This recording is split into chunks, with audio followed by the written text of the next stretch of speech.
Farzand har bir ota-onaning o'zilmas umidi, ko'ngil quvonchi, nijot yulduzi va umrining davomchisi. Farzandlarni atrofli, ilmli, safoliq, kelgusiga yaramli qizbosar qilib yetishtirish har bir ota-onaning muqaddas burchi. Bilqut farzand tarbiyasi bolalarning yaxshi hamrohi, ota-onalarning farzand tarbiyalashiga qobil yordamchisi bo'lib qolgusi.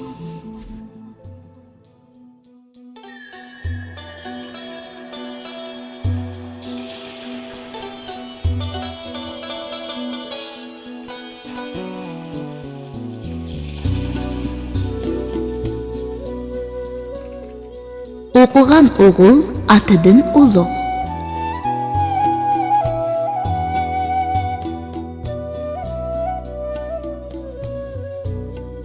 Muhtaram buvay nasihatini davomlashtirib mundaq deydi.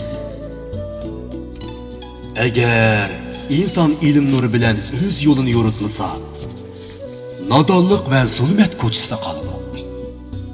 Kishi qalbining nuri ilm va ma'rifat bilan quvvatlandi. İnsaniyetning qadri ilm bilan hosil bo'ladi. Ilmdan hozirgacha hech kim ziyon ko'rgan emas. Ilmni egilashning o'zi bir san'atdir. Dunyoda qanday yovuzliklar yuz bergan bo'lsa, ularning hammasi nodonlik tufayli kelib chiqqan.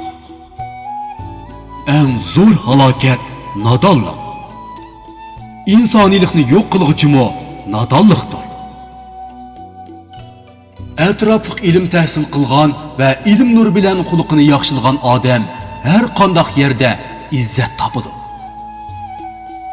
Ilm ayol uchun zinnat. Ahli nodonlikdan qutuldirgan har bir odam numus, izzat, odimiylik qadrini tushunib yetdi.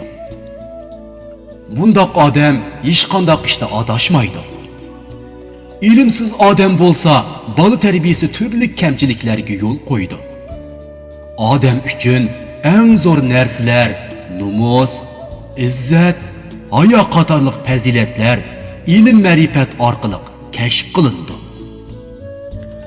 Donolar ilmni mol-mulkdan afzal deyishdi. Aytishlaricha, ilm mig'iz bo'lsa, boylik uning po'sti. İlim gül bolsa, boylik uning xushpuroq hididir. Dono kishilar har doim ana shu mig'izni qo'lga kirgizish yo'lida jafo chekidi. Chunki ilm avval fazilatli kishilardan miros qoladi. Mol boylik bo'lsa, osh ko'zlarning mirosidir. Ilm kishida kamtarlik paydo qilsa, boylik manmanlik paydo qiladi.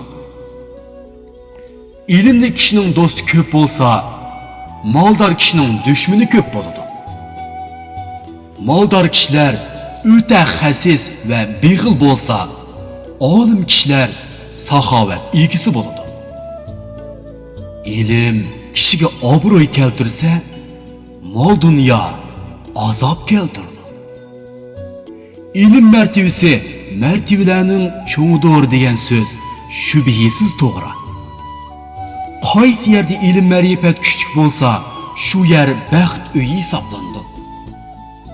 Qaysi yerda nodonlik hukm sursa, shu yer sho'rtong yoki toshliq yerga o'xshashdir. Buvay so'zini davomlashtirib, yana mundaq dedi. Ey jinim bolam, go'zal xulq birlashib ketgan ilm kishilarni baxtli qiladi va martabasini oshirdi.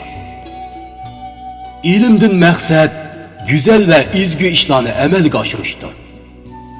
İlim ve hüner ögünüş insan için en zörür narsalardan hisoblandi. Her qandaq narsaning mohiyatini o'qib bilish, jahondagi voqea hodisalarning yaxshi va yomon taraflarini bilib bilish, odamlarning qadr qimmatini to'g'ri tushunish, oilaning farovon yashashini to'g'ri uyushtirish. Qisqasi qilib aytganda, her tarafli mukammal bo'lish uchun ilm va hunar o'rganish zarur ehtiyojlardan biridir.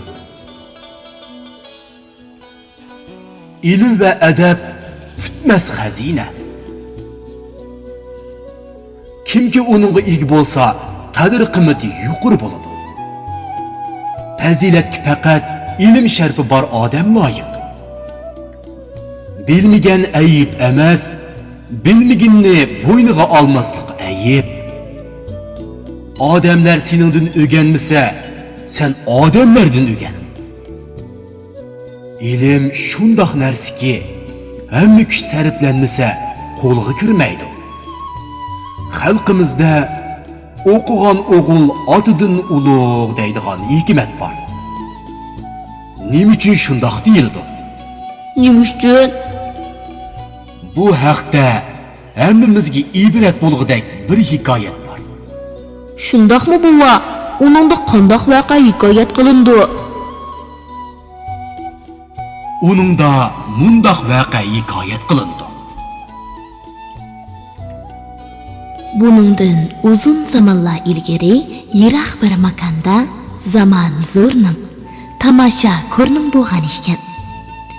Ashu zamonda ashu yurtda bir podshoh hukmdor ekan. Shu podshohning zamonasida bir odam o'g'lini maktabga o'qitgan ekan. Bir kuni bu bola maktabga ketib etib, podshohga yo'liqib qoldi. "Voy bola, o'qib qaysi darsga kelding?" deb so'rabdi podshoh. Bola kitobning 700lik degan darsiga kelgan ekan. Ammo podshohning savoliga 700lik deb javob berishdan qo'rqib, "100lik degan darsga keldim" deb javob beribdi. Podshoh bolaning kitobini ilib ko'rib, "Nimishqa yolg'on aytsan?" deb qayibdi. Biliqut farzand tarbiyasi. "O'tdiganda sizga 700lik demak tas keldi, shuning uchun 100lik dedim" debdi bola. Podshoh bolaning so'zlaridan xursand bo'lib, uningga bir tilla beribdi. Bola: "Podshoh xursand bo'lsa, birni emas, 10ni beradi" deb tillani olmabdi. Shuning bilan podshoh bolaga 10 tilla berib ketib qoldi. Bir necha kundan keyin podshoh oddiy kiyimlarni kiyib, bozorga chiqib, yilqi bolaning otasiga yo'liqib qoldi. U odam moy setib o'ltirgan ekan. "Men qancha tanga?" deb so'rabdi podshoh. 6 tanga. deb javob beribdi moychi. "Voy, bozorda moy 4 tangaga sotilyapsa, sen nimishqa 6 tangaga sotsan?" debdi podshoh. "Olsang ol. Olmasang yer bari adash" debdi moychi qo'pollik bilan. Podshoh o'rdisiga qaytib, navkarlarga moychini tutib kelib, darg'a esishni buyuribdi. Maktabdan qaytib kelgan bola uydagilardan bo'lgan ahvolni o'qibdi-da, darhol podshohning o'rdisiga qarab yo'l oldi. Bola o'rdiga yetib borganda, jallod otasining o'lim hukmini o'qiyotgan ekan. Podshoh bolani ko'rib, "Bu bir necha kun oldida mendan 10 tilla olgan bola-ku. U nima uchun bu yerga kelgandi? Bu odam uning otasimi ya?" deb o'ylab. "Ey bola, sen bu yerga nima deb kelding?" deb so'rabdi. "Bu kishi mening otam bo'ladi, shafqatli podshoh olam. Otamning bir qo'shiqinidan kechib meni yetim qilmasliklarini o'tinaman" debdi bola. "Yo'q. Sening otang o'limga loyiq gunoh qildi" debdi podshoh bolaning iltimosini rad qilib.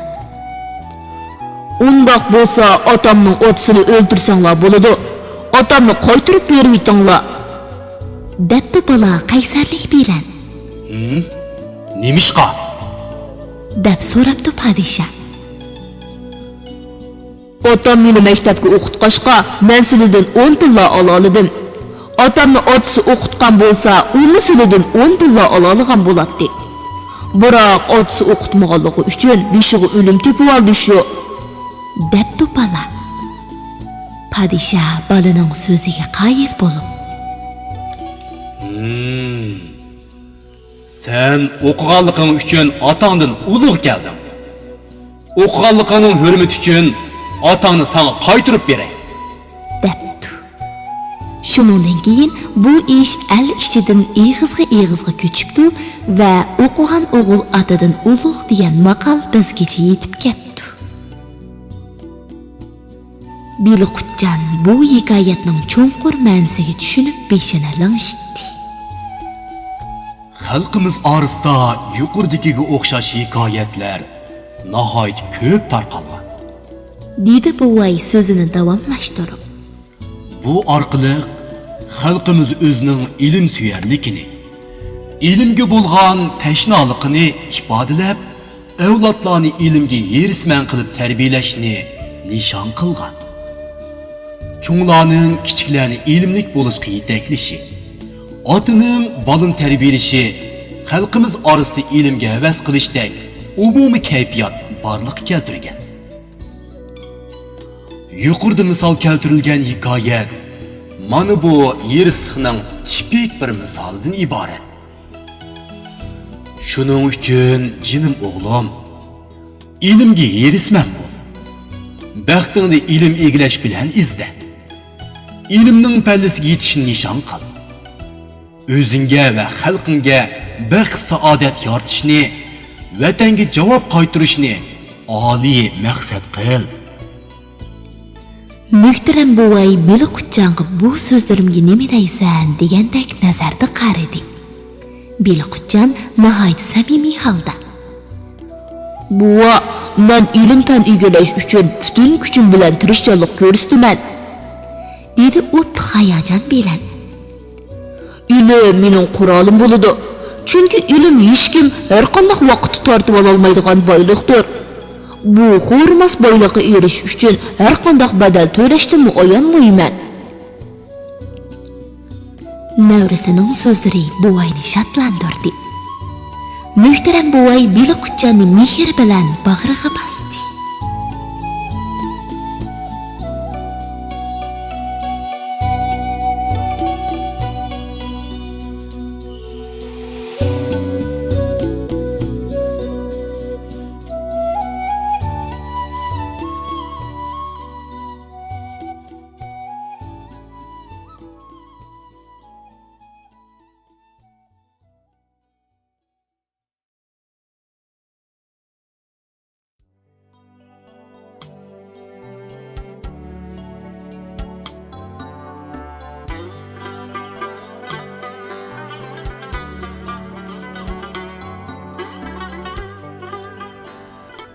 İlimning xosiyati.